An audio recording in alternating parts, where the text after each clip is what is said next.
Jeline, huwag kang magagalit ha. Pero hindi ka dapat nagdadamit ng ganyang kanipis at ganyang kaikli.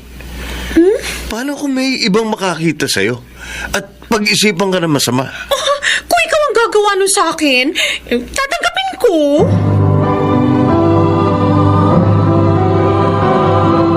Handog ng DZRH ang tunay sa kanyang panahon. Sinasabing higit na matyaga ang mga kababaihan kaysa sa mga kalalakihan. Ito kaya'y may katotohanan? Mga kaibigan, narito po ang naging karanasan ni Paulo sa ating dunang sa kanyang panahon. Hello, honey. Dumating ka na pala, Han. Maaga kaya tayo ngayon. Yes. Ilang gabi ko na kasi kayong hindi nakakasabay mag-dinner ni Shane. Kaya ngayong wala naman masyadong trabaho sa office, inagahan ko talaga ang uwi. Ay, tamang-tama pala yung pinadeliver kong ulam. Favorite mo yon. Salamat, Han. May kasama nga pala ako. Halika rito, Jeline. Lumapit ka. Sino siya, Paolo? Siya si Jeline. Nirekomenda sa akin ng isa kong office mate para maging katulong natin.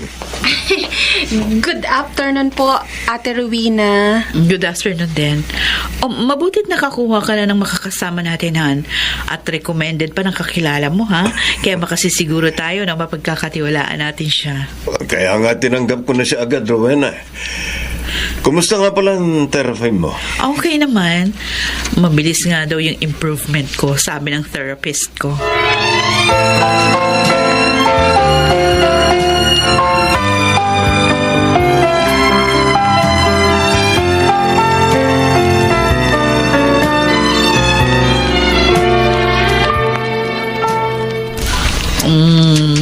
Natutuwa ako, ha? Magaganda pa rin yung grades mo sa card, Shane. Hindi nagbago yun, ha? Kahit na na-aksidente ako. Sabi ko naman po sa inyo, Mami, hindi ko po kayo bibigyan ng problem ni Daddy. Lalo na ngayon, galing pa kayo sa aksidente. Bait talaga ng anak ko. Ate Rowena, handa na po ang lunch. Mami, dito na lang tayo kumain sa room nyo. Anyway, wala naman si Daddy. Okay, anak. Jeline, pakidala mo na lang dito yung lunch namin ng anak ko, ha? Dito na kami kakain. Okay. Yes, ate. Mami, hanggang kailan po ba dito sa atin si Ate Chilin? Ay, kahit na makalakad ako uli, anak, kakailanganin natin siya nakasama dito sa bahay. Kaya malamang magtatagal siya dito. Bakit ayaw mo ba sa kanya? Kasi po, naartehan ako sa kanya. Bakit mo naman nasabi yan? Kasi naman, kahit nasa bahay lang, lagi siya naka-lipstick. Talo pa nga kayo. Tapos, lagi pa siya naka-shorts ng maiksi. Baka naiinitan lang siya, anak. Bakit po lagi siya naka-lipstick? Wala naman siya ibang pinupuntahan. At wala din siyang visitor.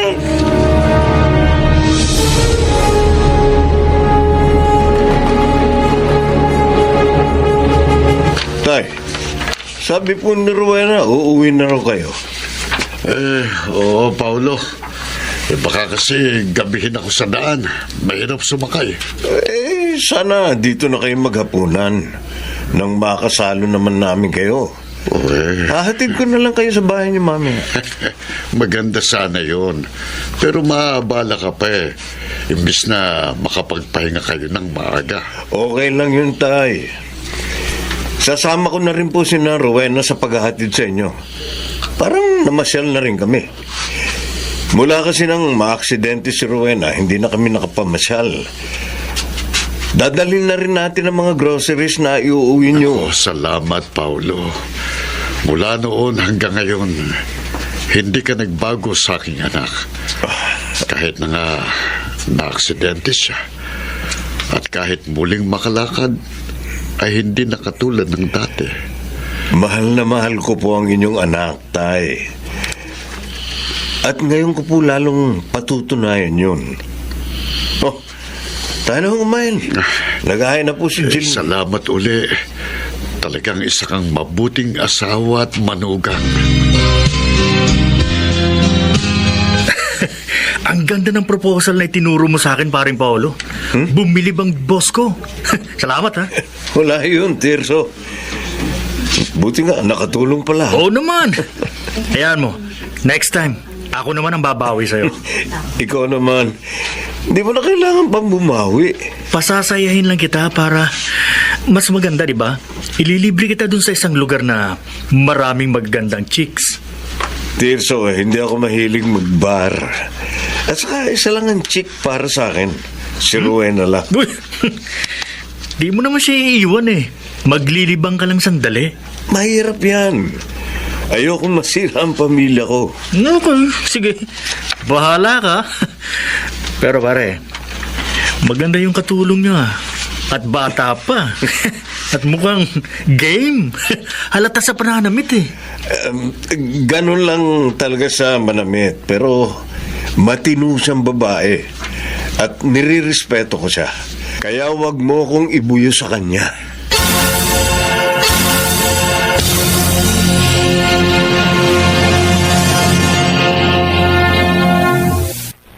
Talagang gwapo ang amo kong lalaki, Day. Oo, at kahit 38 na, mukhang bata. Oo, kaya nga crush ko eh. May asawa nga, pero inutil na. Naka-walker na lang. Nadisgrasya raw kasi yun habang namamalengke. Malay mo. Kaya nangyari yun dahil para sa akin talaga si Kuya Paulo. O, diba? Ay basta, gagawa ko ng paraan, Day, para mapansin ako ni Kuya at para maging kami.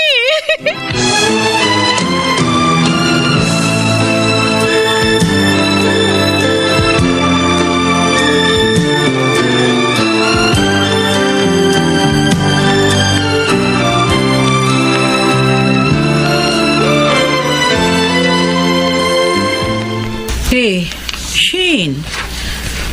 Oh, may problema ka ba? Kanina ko pa napapansin, wala kang kibo. Tapos nung pumasok dito si Jeline para magdala ng juice natin, nakasimangot ka. What's wrong, baby? Galit ako kay Ate Jeline, Mami. Ha? Bakit? Meron ba siyang ginawang masama sa'yo? Wala pa po. Pero may gagawin po siyang masama sa ating lahat. Ano? Lalo na po kay Daddy. Bakit mo nasabi yan, anak? May alaman ka ba tungkol sa kanya? Yes, Mami. At talagang sasabihin ko po ito sa inyo ngayon.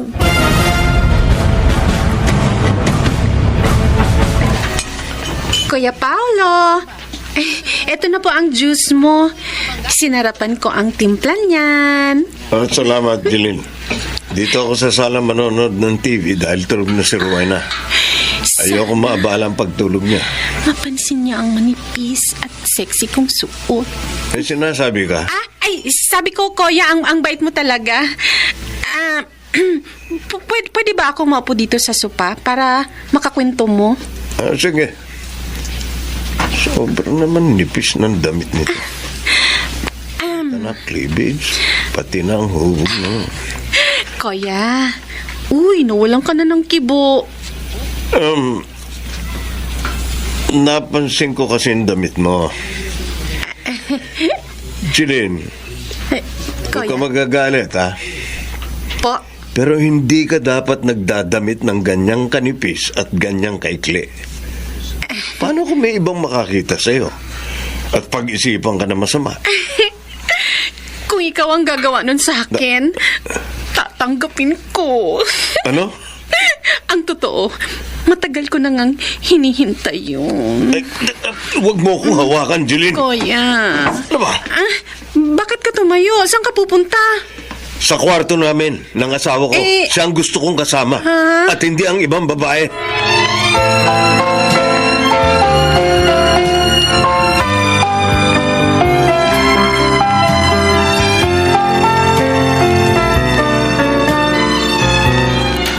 Han, tanghali na. O, hindi ka ba papasok sa office? Hindi muna, Han. May kailangan kasi tayong gawin. Ha? Gawin? Ano yun? Alam mo, naalala ko, 3 taon tayong naging steady bago nagpakasal. Pero kahit minsan, hindi ka pumayag na may mangyari sa atin. Talagang iningatan mo ang sarili mo. Kahit na nga mahal mo ko. Dahil gusto kong ikasal tayo ng malinis ako.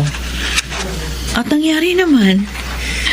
Kaya nga nagpapasalamat ako dahil hindi ka naging mapilit. Ang totoo, lalo kitang minahal sa ugali mong yun. Mataas ang pagpapahalaga mo sa iyong pagkababae. At nang ikasal naman tayo, naging ulirang kang kabiyak sa akin. Kahit pareho tayong may trabaho, hindi ka nagkulang sa akin kahit minsan. Maging sa ating anak. Hanggang sa isang araw, nabundol ka ng isang sasakyan habang namamalengke. Gusto mo kasing maipagluto kami ng espesyal noon. Sandali nga. Ano ba nangyayari sa'yo? At inaalala mo ang lahat ng yun? Mapalad ako sa pagkakaroon ng kabiyak na katulad mo, Rowena. At hindi ko magagawang ipagpalit ka sa ibang babae. Paolo? Gusto kong maging tapat sa'yo sa habang panahon. Kaya sasabihin ko ito sa'yo. Alin? Ano ba yun? Si Jeline. Tinangka niya akong akitin kagabi habang nanonood ako ng TV. Pero hindi siya nagtagumpay. Kaya gusto ko, paalisin na natin siya.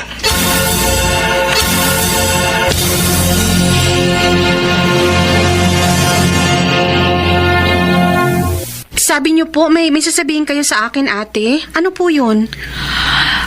Una, gusto kong ibigay ito sa'yo. Pira? Pero ate, 2 weeks pa po bago ako magsweldo. Okay lang.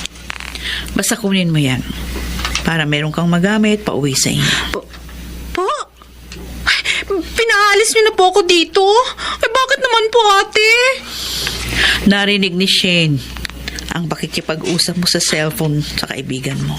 Kaya nalaman namin na may gusto ka sa asawa ko. At gusto mo siyang kunin. Po? At sinabi ko rin kay Rowena, ang tangka mong pang-aakit sa akin kagabi. Kuya Paulo? Kaya napagpasyahan namin, napaalisin ka na. Ay, kuya? Hindi ako nagtataka kung naggusto ka sa asawa ko. Talagang maraming magagandang katangi ang taglay ang asawa ko. Kaya lang, may asawa na siya. At maling magkagusto ka at makipagrelasyon sa isang taong may asawa. Kasalanan yun sa mata ng tao at sa mata ng Diyos. Ate Rowena. Sisirain mo pa ang buhay mo sa gagawin mo. Sana ingatan mo ang iyong sarili para huwag kang magsisi sa huli. Sorry. Sorry po, ate. Kuya. Sorry po. Sorry.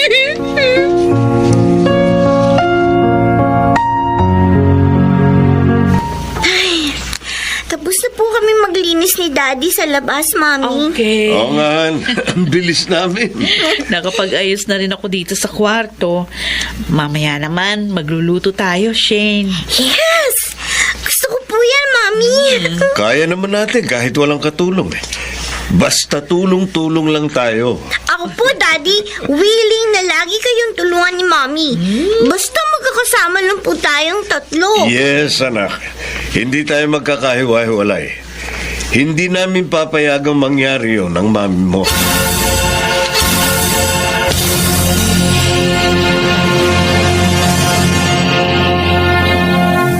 Kung matibay ang ama ng tahanan, dumating man ang tukso at bagyo, siya'y hindi mabubuwal hanggang sa muling maging maaliwalas ang kapaligiran sa kanyang panahon.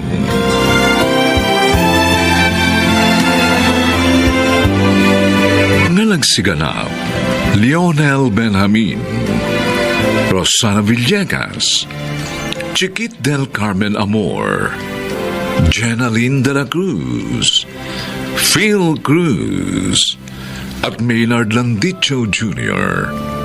Special Sound Effects Jerry Mutia, Technical Supervision Eric Lucero at Bong Muyar, Musical Scoring Buboy Salonga. Ang kasaysayang ito'y mula sa panulat ni Thelma Corporal Alcantara at sa pinagsamang direksyon ng inyong lingkod June Martin Legaspi at Bobby Cruz sa kanyang panahon. Sinabi ng hindi ko kailangan ng tulong mo. Umalis ka na nga. Makamalasin pa ako dahil sa'yo. Dapa, ma'am! Ah!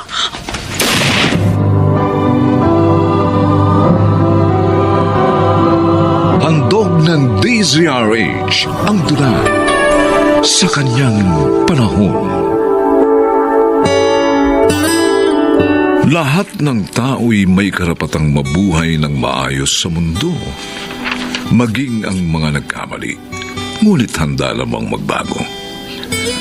Mga kaibigan, narito po ang naging karanasan ni Edong sa ating dulang sa kanyang panahon.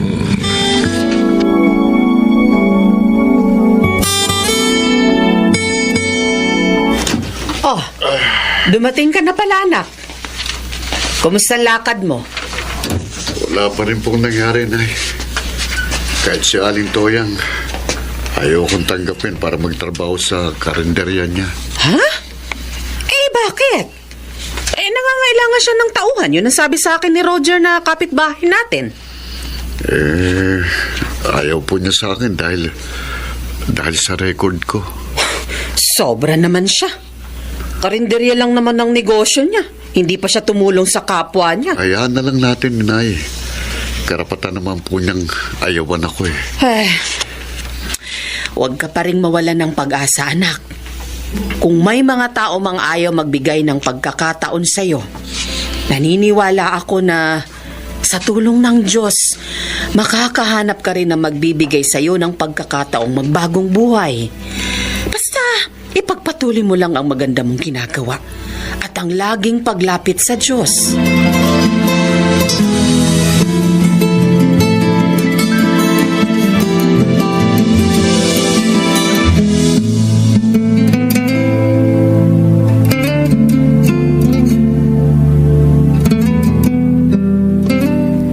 Maraming salamat po, Sir Johnny. Humanga ako sa pagkasabi mo ng totoo, Edong, tungkol sa iyong nakaraan. Kaya naisip ko na bigyan ka ng pagkakataong makapagbagong buhay. Talaga pong gusto ko ng magbagong buhay. Kaya kahit noon pong nasa kulungan ako, nagpakabait po ako hanggang sa makalaya ako. Mabuti naman. Naniniwala ako na may maganda ka pang kinabukasan. Magsikap ka lang at huwag kang maligaw ng landas. Makakamit mo rin yun. Maraming salamat po ulit, Sir Johnny. Hindi ko po sisirain ang pagtitiwala niyo sa akin.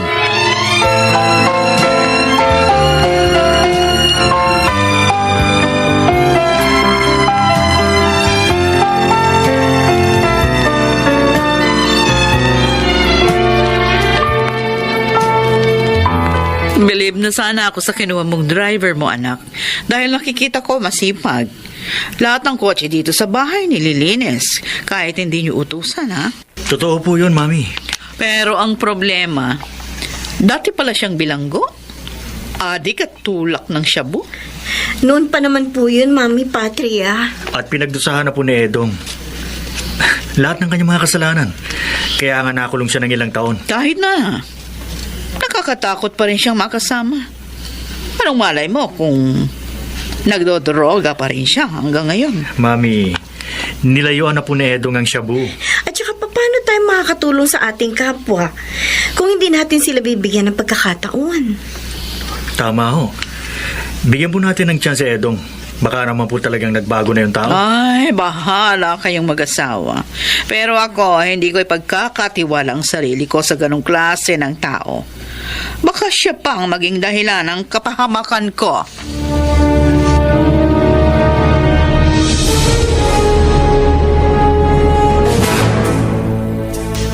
Kumain ka pa, anak. Ay, tama na po, Nay.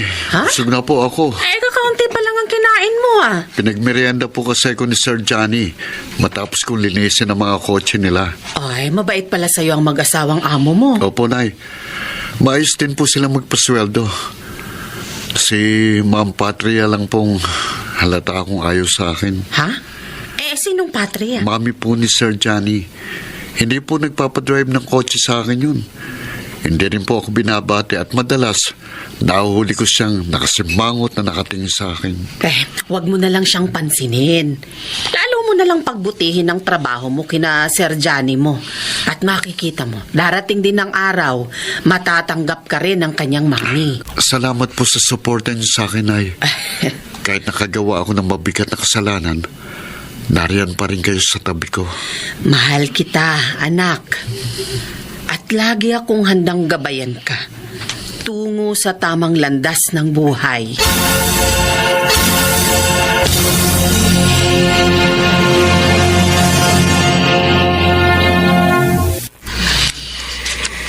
Uy, Edong, mula nung lumaya ka, ngayon lang kita uli nakita. Bagong buhay na ako, Diego. Mukha nga eh. Ayos ha. Ibang-iba na ang forma mo. May trabaho na ako ngayon. Driver ako ng isang may kayang pamilya. Ako rin, may iba ng trabaho eh. Naiwan mo na rin ang pagtutulak. Nagpahinga muna ako dun. Ha? Mainit kasi sa akin ang mga alat eh.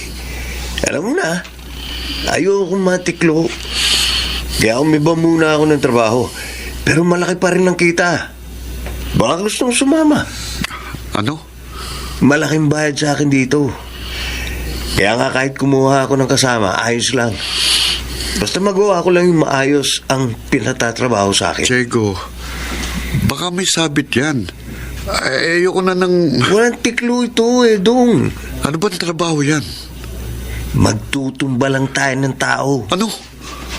Malaking kasalanan yan. Kung matitiklo, mahusay naman ako magtumba eh. Kaya ayos lang, di ba?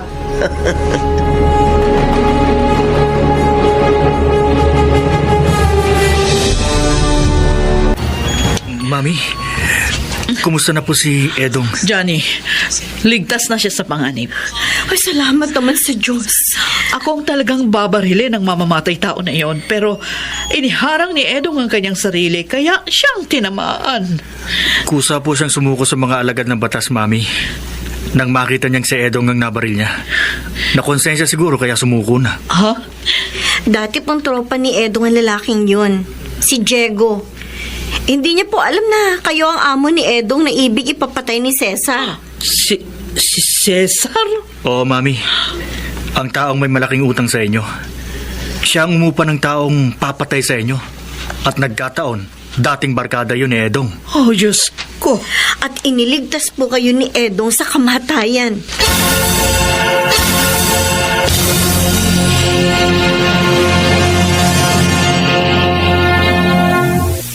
Ay, Edong, anak. Kumusta ng pakiramdam mo? May masakit pa ba sa'yo? Medyo masakit pa po ang sugat ko, Nay. Oh, Si Ma'am Patria po. nasa labas. Kasama sina Sir Johnny at Ma'am Merly. Hindi ko nakilalang pumaril sa kanya. Na ikaw ang tinamaan.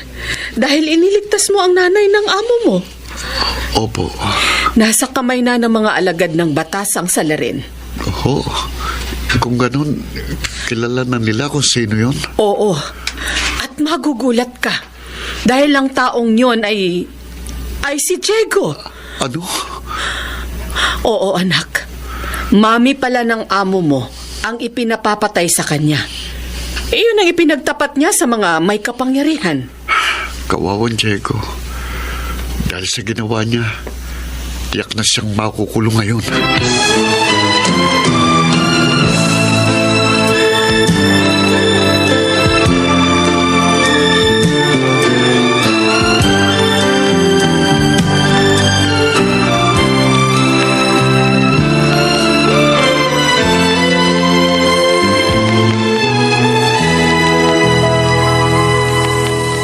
Sir Johnny. Masaya kami at nakalabas ka na ng ospital ngayon, Edong. Pwede na po akong magtrabaho uli, Sir Johnny. Hindi pa. Magpahinga ka muna sa inyo. Pero sir, malaking abala na po sa inyo itong pangyayari sa akin.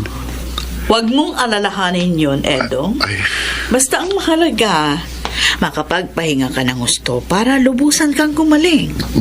Ma'am Patria? Maraming salamat sa iyo, iho. Iniligtas mo ako sa kamatayan. Totoong nagkamali ako sa hindi ko pagbibigay ng pagkakataon sa iyo para magbago. Ma'am Patria. Edong, patawarin mo sana ako.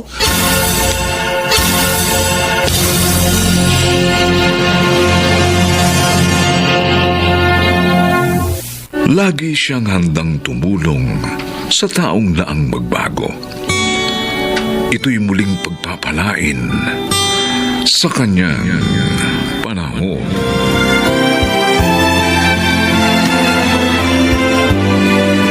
Mga nagsiganap: Phil Cruz, Jeneline de la Cruz, Maynard Landicho Jr., Chiquit del Carmen Amor, Rosana Villegas at Lionel Benjamin.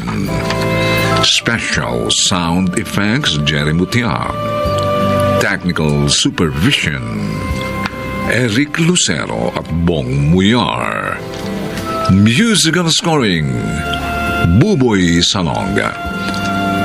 Ang kasaysayang ito'y mula sa panulat ni Telma Corporal Alcantara at sa pinagsamang direksyon ng inyong lingkod June Martin Legaspi at Bobby Cruz sa kanyang panahon.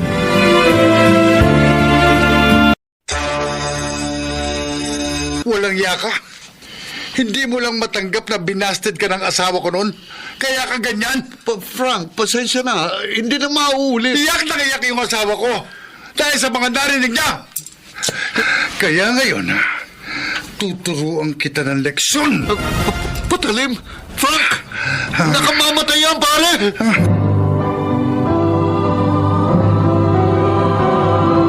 Handog ng DZRH ang tula sa kanyang panahon. May mga nagsasabing mas madaldal raw at mas mayabang ang babae kaysa sa mga lalaki. Totoo kaya ito? Mga kaibigan, pakinggan natin ang naging karanasan ni Jmar sa ating dulang sa kanyang panahon.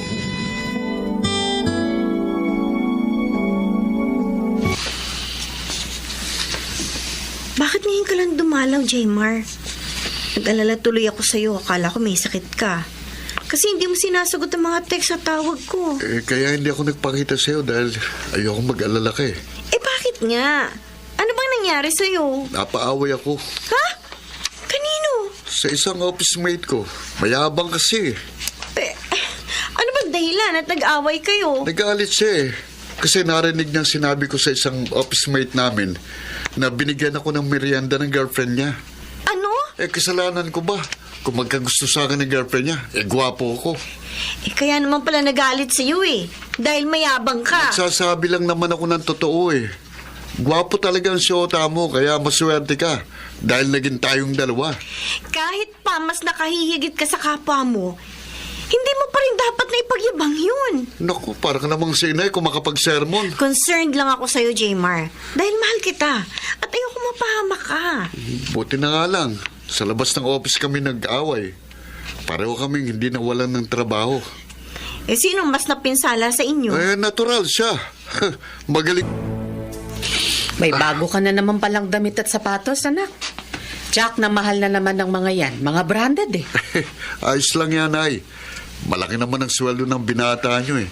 At saka, sa itsura ng anak nyo, tama lang na mamahalin ang suot ko. Oh, ang batang ito talaga. Napakayabang. Kaya ka napapaaway eh. Nadumihan yata. Manong ang baguhin mo ang ugali mong yan, ha? Huwag kang puri ng puri sa sarili mo. Masama yun, anak. Inay, Isa pa, Dapat magandaan mo ang magiging kinabukasan nyo ni Tessa.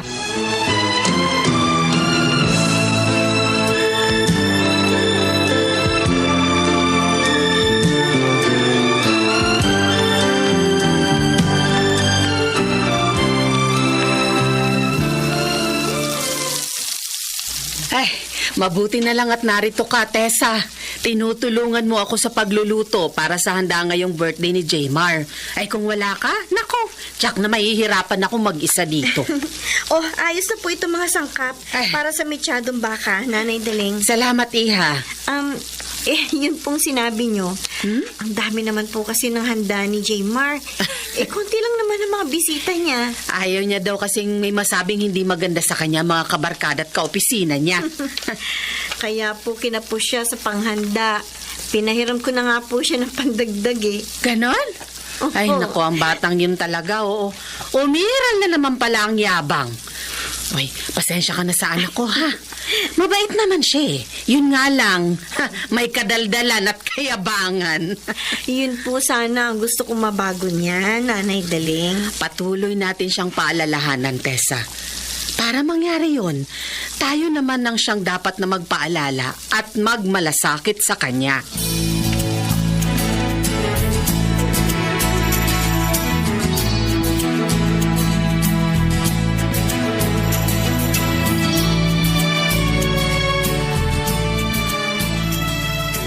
Oh, ayan, Kokoy. Yun. Bayad na ako sa iniram kong pera sa'yo, ah. Dinagdagan ko pa ng konting tubo yan. Ha? Kaya nga pag ikaw nangihiram ng pera sa akin bigay ka agad ako. Kasi alam ko, di ka makunat magbayad. Oo naman. Tsaka, tropa kita no? Maiba tayo pare.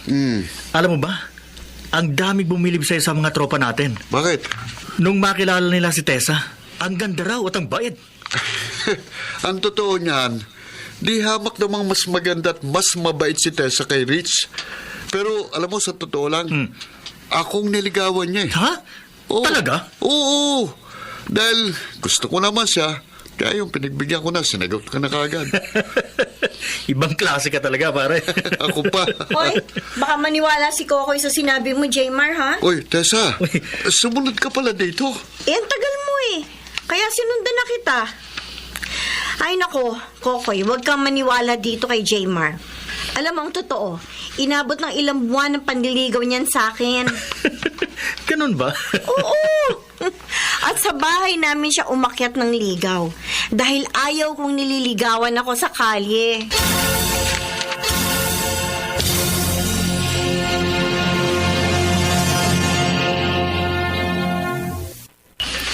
Totoo, Jaymar?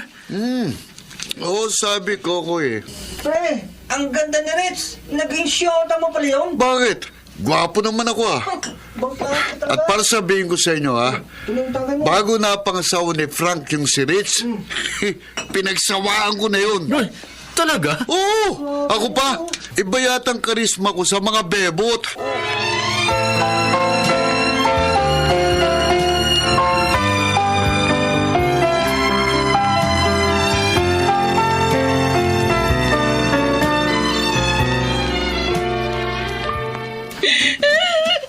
Walang hiya siya. Napakayabang, sinungaling pa. Rich, bakit nagagalit ka? Tumiyak ka pa. Walang hiya si Jaymar. Narinig ko sa tindahan, pinagyayabang niya doon sa mga tropa niya. Naging syota daw niya ako. Ano? Hindi naman totoo yun ah. Ako nga ang sinagot mo eh. Kaya nga nagagalit ako, Frank. At yung nagpayak pa sa akin, yung sinabi pa niyang bago daw tayo naging mag-asawa, pinagsawaan niya ako. Ang gagong hirap. Sinabi niya yun sa mga tao. Oo! Kung hindi nga lang sila mga lasing, susugurin ko ang mayabang at sinungaling na yun eh.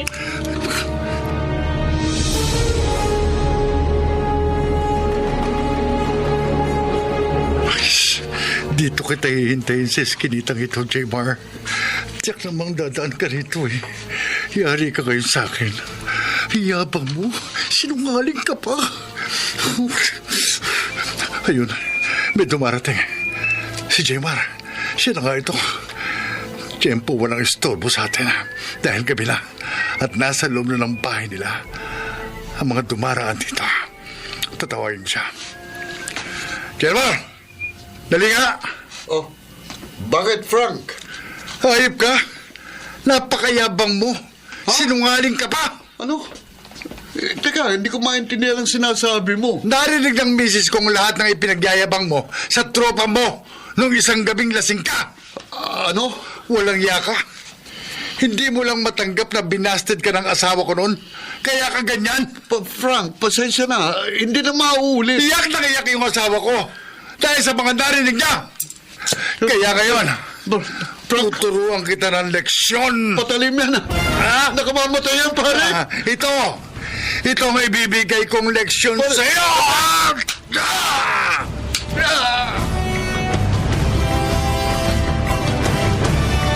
Anak, narito si Kokoy, dinadalaw ka. Pare, ano, kumusta? Ito, sabi ng doktor, malapit na raw ako makauwi ng bahay dahil hindi naman daw malala ang tama ako. Alam mo, nagulat ako nang malaman kong sinaksak ka ni Frank. Eh bakit ka nga ba sinaksak ng taong yun? Ay hanggang ngayon, hindi mo pa rin sinasabi sa akin. Dahil ba yun sa mga sinabi mo sa amin ng tropa natin? Oo, Kokoy. Narinig pala tayo ni Rich. Nagsumbong siya sa asawa niya kaya nagalit si Frank. Si Ritz? Yung bumasted sa'yo nung araw? Busted ka kay Ritz, Jayma? Ay, ano, Sabi mo naging syota mo siya at pinagsawaan mo. Ay, bakit mo naman sinabi ang ganyan sa mga kabarkada mo, anak? Naku naman, paninirang puri yun. Maaari kang makulong sa ginawa mo. hindi ko naman po akalaing mangyayari to eh. Hindi ko lang po kasi matanggap na kahit gwapo ko, binigo ako ni Rich. Astik naman pare. Ginoyo mo lang pala kami. Pasensya na, pre. Alam na ba ito ni Tessa?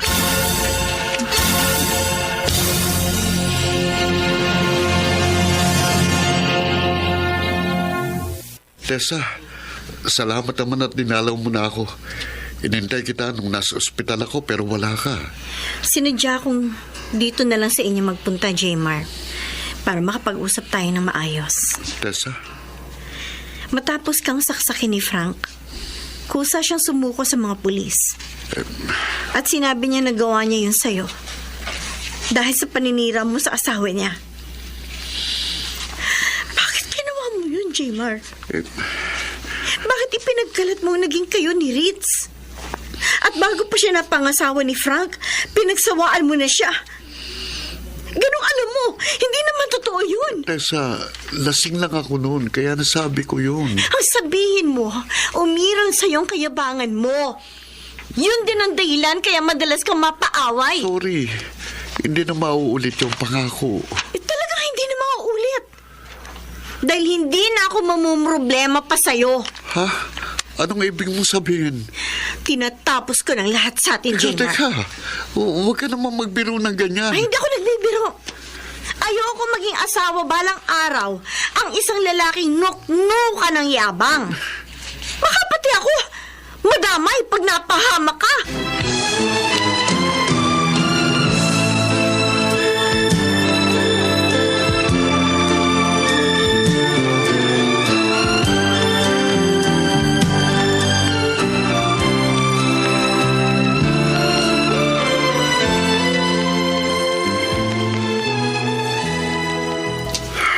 Nakipagkalas pala sa'yo si Tessa, kaya ka malungkot.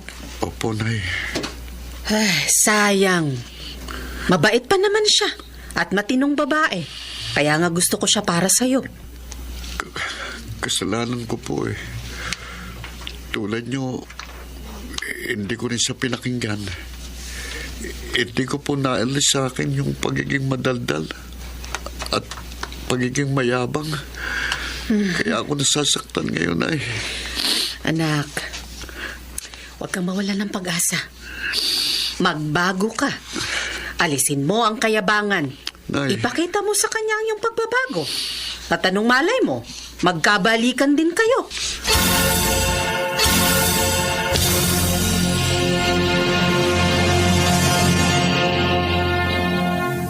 Ang kadaldalan at kayabangan ay mga ugaling naghahatid sa tao sa kapahamakan. Kaya marapat lamang na ito'y iwasan upang huwag mahulog sa nakahihiyang kalagayan. Sa sa kanyang panahon.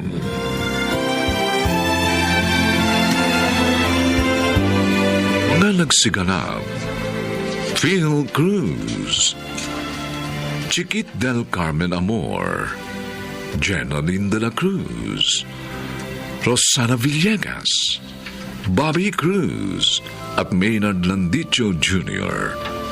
Special Sound Effects, Jerry Mutia. Technical Supervision, Eric Lucero at Bong Muyar.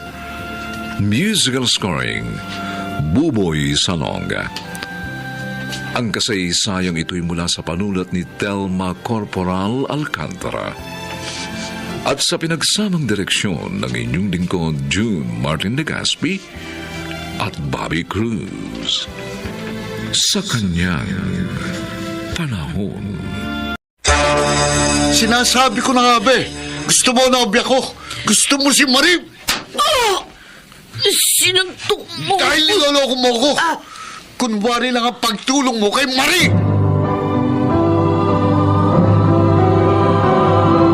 Handog ng DZRH ang tula sa kanyang panahon.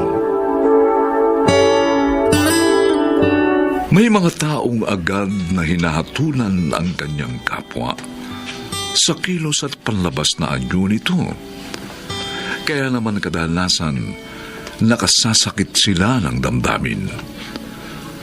Mga kaibigan, narito po ang naging karanasan ni Adele sa ating dulang sa kanyang panahon.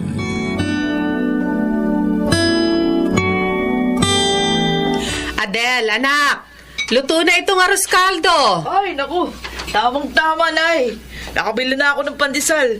Dinala ko na nga ako doon sa burol ng nanay ni Marie. Ay, sige. Dadalhin ko na ito doon para makakain naman ng mga naglalamay. Ako na lang mo. Ha? Napagod na kayo sa pamamalengkit pagluluto eh. Magpahinga na muna kayo. O siya, sige. Pero sasaglit ako doon mamaya. Okay po. Sasabihin ko kay Marie. Ay, kawawa naman si Marie. Mabait naman siya. Ngunit mukhang sinusubok ng kapalaran. Magkasunod na pumanaw ang kanyang mga magulang. Iyak nga nang iyak hanggang ngayon na eh. Dahil doon, napabayaan na niya ang trabaho niya sa pabrika. At ilang buwan na rin ang utang niya sa paupahan mong bahay. Naunawaan ko naman ho siya. Ako man yung lumagay sa katayuan niya eh. Mas uunahin ko kayo kaysa doon sa bahay natin. Ano na nga ba ngayon ang balak niya? Eh, hindi ko pa po tinatanong eh. Gusto ko po munang tulungan siyang mailibing yung nanay niya.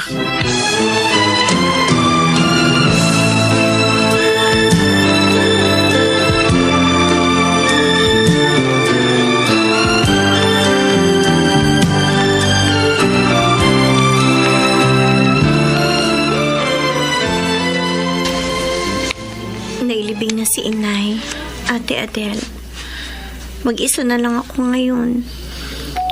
Wala na akong kasama sa bahay. Dahil ilang buwan na rin patay si Itay.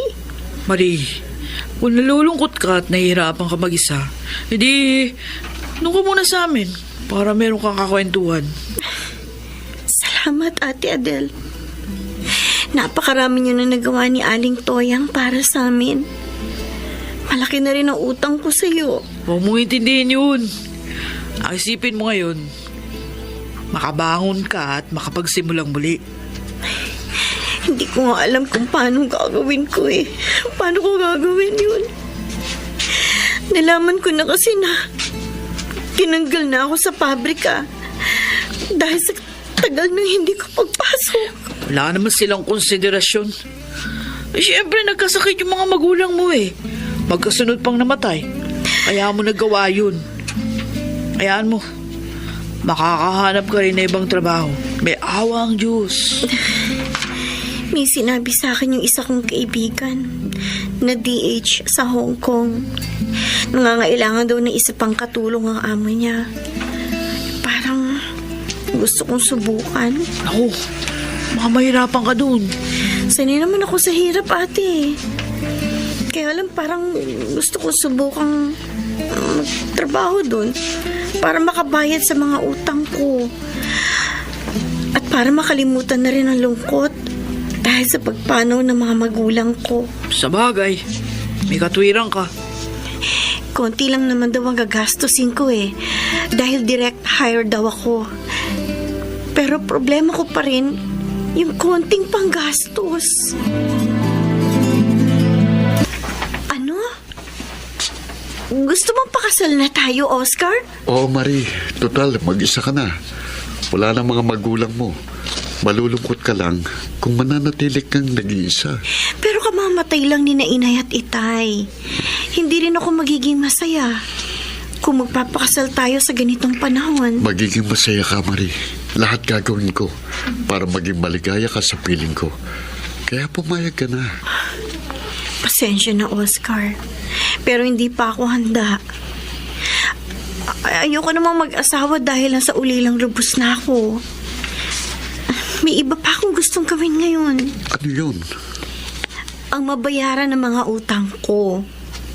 At magagawa ko yun kung mangingibang bansa ako. Gusto mong mag-abroad?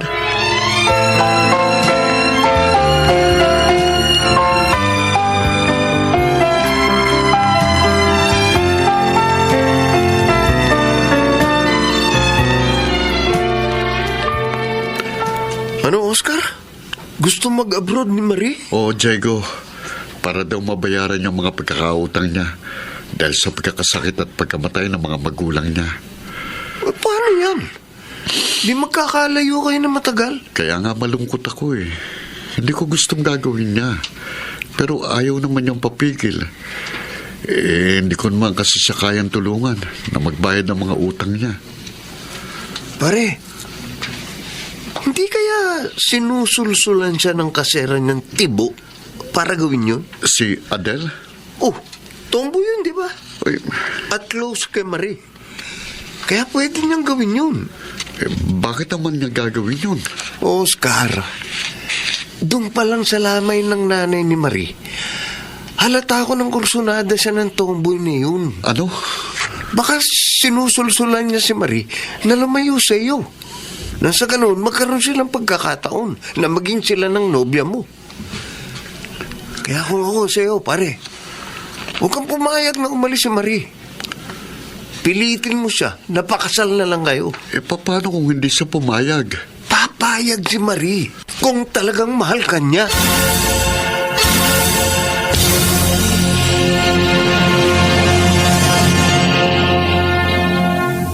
Lester, may dala ka na naman pasalubong sa amin ni Inay.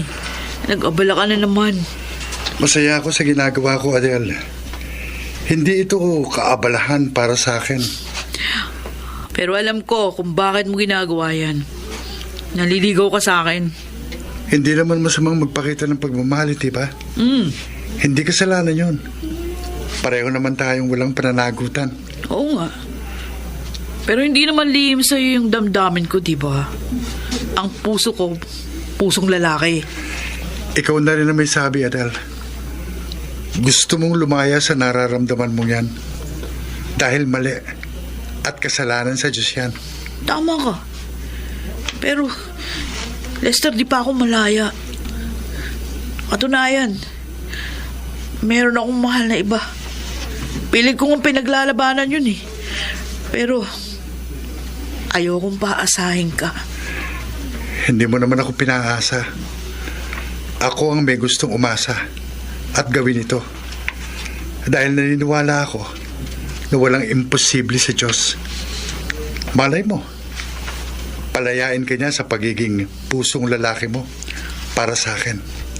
Lester? Kaya, hayaan mo na lang akong magtiyaga, Adele.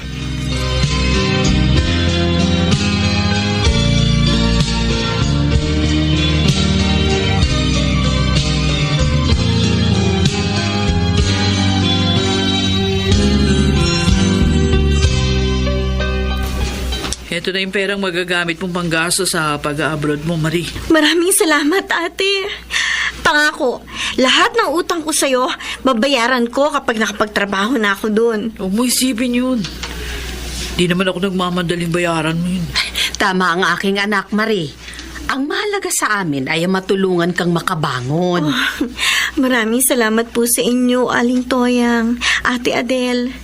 Napakabuti niyo po talaga.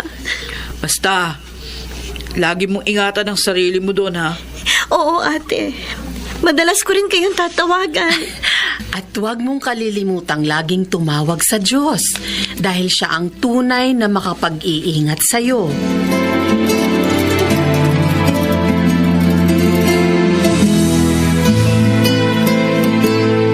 Adele, sandali nga. Oh, ikaw si Oscar, di ba?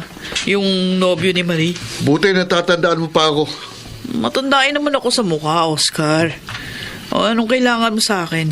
Bakit ba gusto mong umalis ng bansang nobya ko? Binigyan mo pa siya ng panggastos. Di ako may gusto noon. Si Marie, tinulungan ko lang siya. Sinungaling! Talagang gusto mo siyang mapalayo sa akin. Sa ganon, magkaroon ka ng pagkakataong dumiskarte sa kanya. Ay, nagkakamali ka, no? Kaibigan lang ang turing ko kay Marie. Kung talagang totoo yan, layuan mo si Marie at kunin mo ang perang ibinigay mo sa kanya. Ay, hindi ko pwedeng gawin yun. Ganon. Ayoko sumama ang loob niya sa akin. Sinasabi ko na nga, be. Gusto mo nobya ko eh. Gusto mo si Marie. Sinuntok mo ko. Dahil niloloko mo ko! Kunwari lang ang pagtulong mo kay Marie para makuha mong loob niya at mailayo mo sa akin. Itong tandaan mo, Tomboy.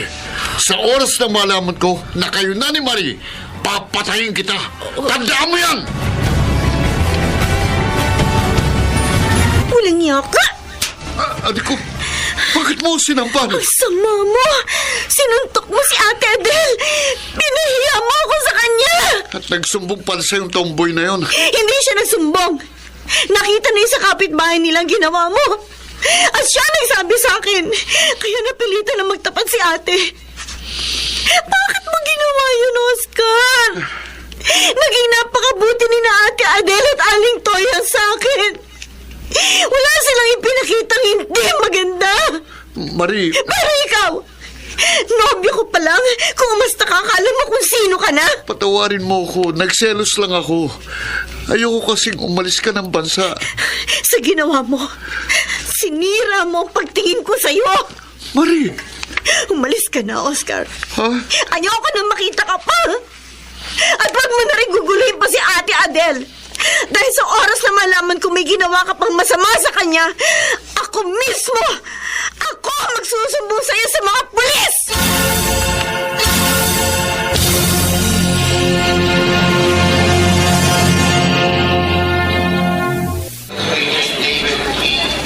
Huwag mo sanang kalilimutan ng mga payo namin sa'yo, Marie. Lagi kang mag-iingat. At huwag mong pababayaan ang sarili mo. Opo, Aling Toyang. Mamimiss ko po kayo ni Ate Adele. Mamimiss ka rin namin, Marie. Bale, mabilis naman lumipas yung panahon eh. Magkikita ulit tayo. Oo, ate. At saka lagi ko kayong tatawagan. Paano nga pala si Oscar? Kinalimutan ko ng barumbadong yun. At ang mapanghatol na yun, ate. Siguro kaya nangyari to upang makita ko ang tunay niyang ugali.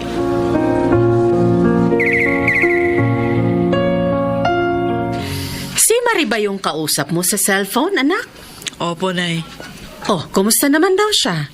Ayos pa rin po dahil mabait naman daw yung amo nila. Natutuwa ako sa batang yun. May isang salita.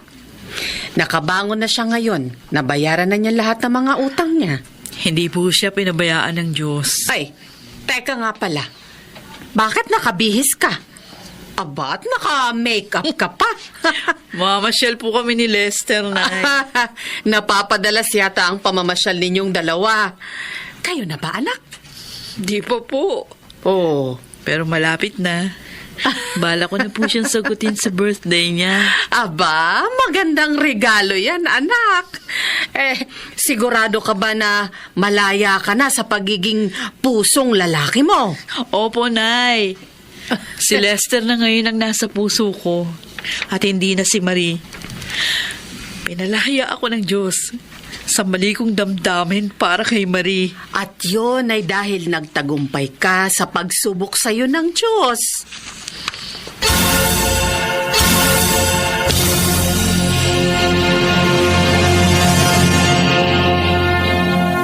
Hindi niya binibigo ang mabuting hangarin nang sa kanya'y nais makalugod. Iyon ay kanyang binibigyan ng katuparan sa kanyang panahon.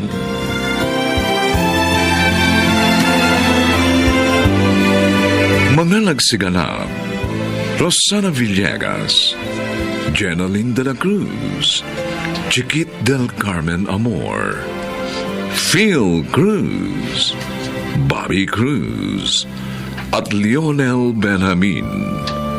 Special Sound Effects Jerry Mutia. Technical Supervision Eric Lucero at Bong Buyar. Musical Scoring Buboy Sanonga. Ang kasaysayang ito ay mula sa panulat ni Thelma Corporal Alcantara at sa pinagsamang direksyon ng inyong lingkod June Martin Legaspi at Bobby Cruz. Sa kanyang panahon. Sargento Nubla? Kilala mo si Tito? Dexter? Siyempre, kilala niya ako, iha. Dahil ang lalaking ito, maraming beses ang nakulong sa impilan namin dahil sa salang pandurukot. Handog ng DZRH ang tula sa kanyang panahon. Pangarap ng bawat magulang sa kanilang anak ang pinakamabuting kapalaran. Kaya naman sila'y inaakay sa tamang daan. Mga kaibigan, narito po ang naging karanasan ni Mara sa ating tulang sa kanyang panahon. Akala ko hindi ka na darating, Mara. Pwede ba naman yun? Alam ko naghihintay ka dito sa park. Ang tagal mo kasi. Sorry. Hinintay ko pa kasi na makaalis si Mama sa bahay bago ako nagpunta dito. Alam mo naman, walang pasok ngayon. Kaya wala akong may dahilan sa kanya para lumabas ng bahay. Kahit kasi sa mga kaibigan ko, sinusubaybayan niya rin ako. Talagang ayaw sa akin ng mama mo. Mabuti pa kaya. Magtanan na lang tayo. Ha? Kapag asawa na kita, hindi na niya tayo mapaghihiwalay. Pero nag-aaral pa ako. Tsaka, wala ka pang trabaho. Umaasa ka pa sa tatay mo na nasa abroad. Madali lang maghanap ng trabaho kapag magkasama na tayo. At saka, hindi naman tayo matitiis ng tatay ko. Tutulungan tayo noon. Ano, payag ka? Bigyan mo muna ako ng pagkakataon para mapag-isipan yung sinabi mo.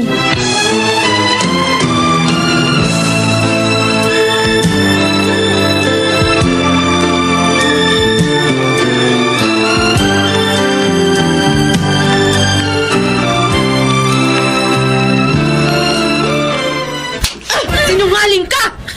Ma! Bakit naman kayo nanampal? Totoo naman yung sinabi ko. Galing dito ang best friend mo at hinahanap ka. Ha? Ngayon, buko ka na. Nakipagkita ka sa Dexter na yun, ano? Ha? Sumagot ka! Nag-usap lang naman kami. Di ba sinabi ko na sa'yo, layuan mo na ang lalaking yun! Wala kang magandang kinabukasan sa kanya. Ma, mabait naman si Dexter. Paimbabaw lang ang kabaitang ipinapakita niya sa'yo. Isa pa, wala siyang trabaho. Asa pa rin sa magulang kahit 23 na. Layuan mo na ang lalaking yun, Mara. Bata ka pa. Tapusin mo muna ang iyong pag-aaral. At makikita mo, higit pa sa Dexter na yon ang matatagpuan mo.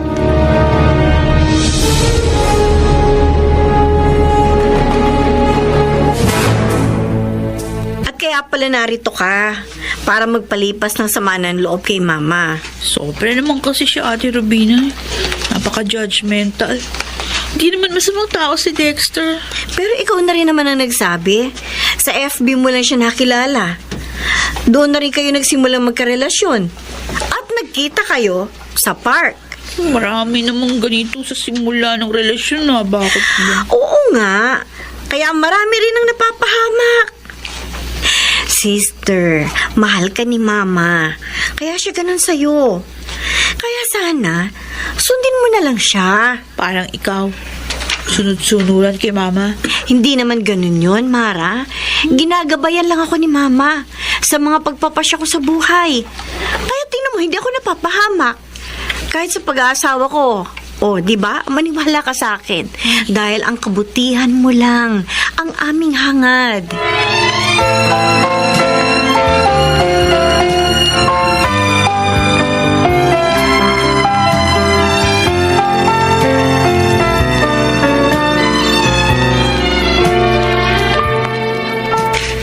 Oh, napasal ka, Oring.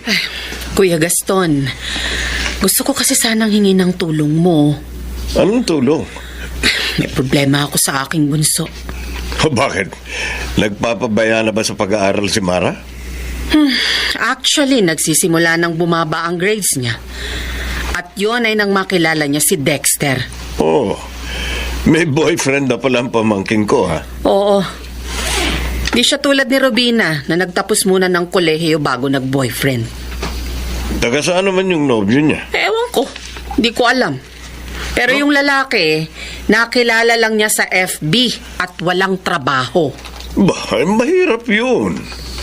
Maraming kabataan ngayon ang napapahamak dahil sa pakikipagnobyo sa lalaking hindi nila lubos na kilala. Kaya nga gusto ko magpatulong sa'yo, kuya. Para naman maiiwas natin sa kapahamakan ng pamangkin mo. Alam ko na ang gusto mong gawin ko. Okay, sige. Bigay mo sa akin ang picture ng lalaki, pati na mga impormasyong alam mo tungkol sa kanya.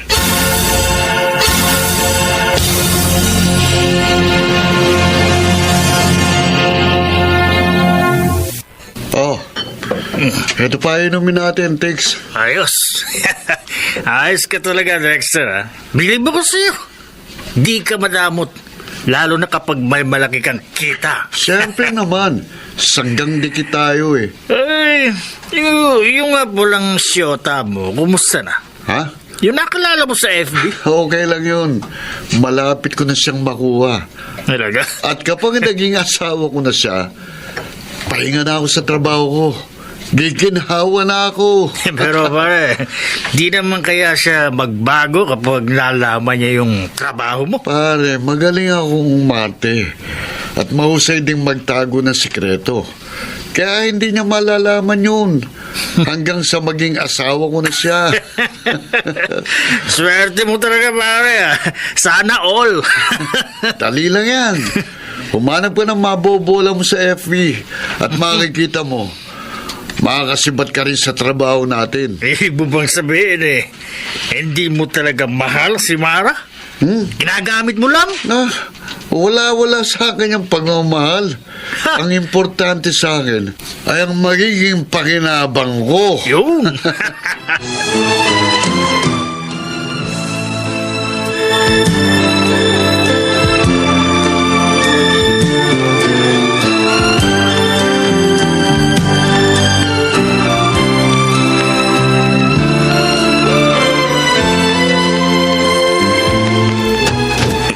Kuya Gaston, halika, tuloy ka. Salamat, Oring. Maupo ka. Naparito ako dahil sa hiningi mong tulong sa akin. Nakapag-imbestiga ka na, kuya? Kumusta? Anong resulta? Tama ang kutob mo, Oring. Ha? Hindi nga mapapabuti ang pamangkin ko sa nobyo niya ngayon. Ano bang natuklasan mo? Sabihin mo na sa akin. At pagkatapos, sasabihin natin ito kay Mara.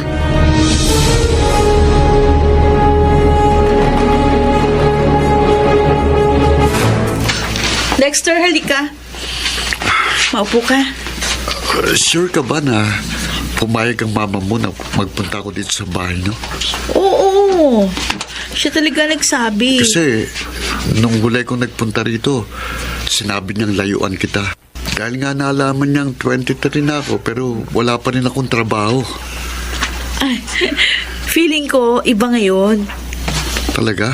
Oo. Dumating na pala kayo, Mara. Ay, Ay, nandito pala si Tito Gaston. Oo, Mara. Sargento Nubla. Kilala mo si Tito, Dexter? Siyempre, kilala niya ako, Iha. Dahil ang lalaking ito, maraming beses nang nakulong sa impila namin. Ha? Dahil sa salang pandurukot. Mara, Hindi totoong sinasabi niyo, Tito. Hindi totoo yan. Eh bakit hindi mo tanungin si Dexter? Kaya kong patunayan ang sinabi ko, Iha. May record sa amin ng sinungaling na to. Nasa abroad daw ang magulang.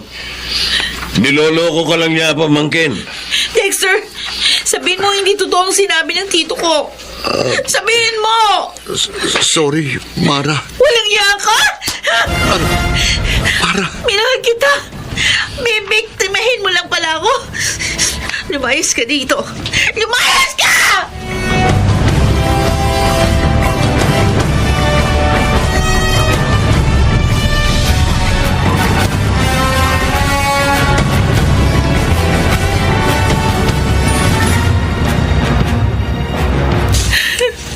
Ang sama mo, Dexter.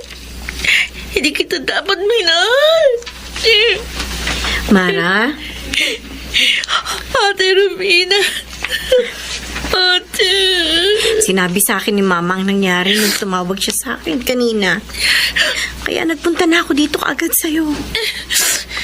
Nag-background check pala si Mama kay Dexter sa tulong ni Tito Gaston. At dahil namukha niya si Dexter, tinignan niya yung police files nila. At doon niya natuklasan na snatcher pala si Dexter. Na hindi totoong nasa abroad ang magulang niya. Na siya lang ang inaasahan na. Sinungaling ang lalaking yun. Kalimutan mo na siya. Pasalamat ka na rin na hindi niya nakuha ang pagkababae mo. At least walang nawala sa'yo. And next time, huwag ka nang bastang makikipagnobyo. Lalo na kung hindi mo lubos na kilala.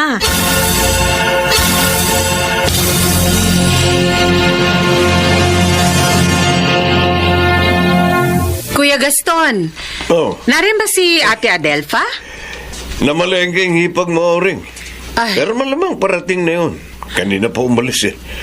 Hintayin mo na. Ah, sige. Dala ko na kasi yung order niyang alahas. Oy, binilil nga niyang darating ka eh. Teka, kumusta na si Mara? Ayun, mas okay na siya ngayon, kuya. Hindi ko na nakikitang umiiyak. At mas nag-aaral na. Humingi na rin siya ng tawad sa akin sa mga nagawa niya. Salamat naman. Sana'y maging aral na sa kanya nangyari. Ang akala lang kasi ng ibang kabataan, hinihigpitan sila ng mga magulang nila. Hindi lang nila nauunawaan na iniingatan lang natin sila. Tama. Tulad ng ginawa mo kay Mara.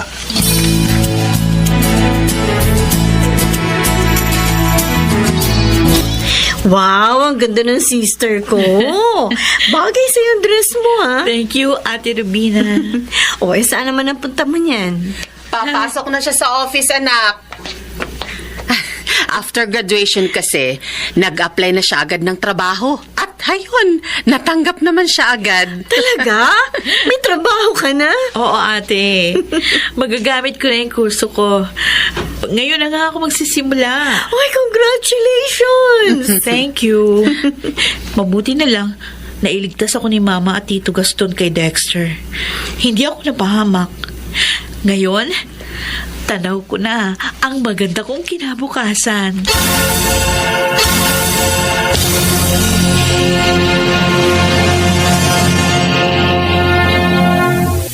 Hindi masusukat ng anak kailanman ang pagmamahal ng magulang.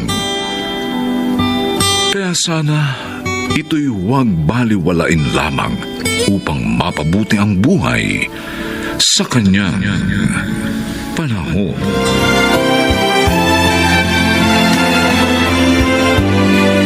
Mga nagsiganap, Chiquit del Carmen Amor, Rosana Villegas, Jenaline de la Cruz, Maynard Landicho Jr., Lionel Benamin at Phil Cruz. Special Sound Effects Jerry Mutia. Technical Supervision Eric Lucero at Bong Muyar. Musical scoring, Buboy Sanoga. Ang kasaysayang ito'y mula sa panulat ni Telma Corporal Alcantara.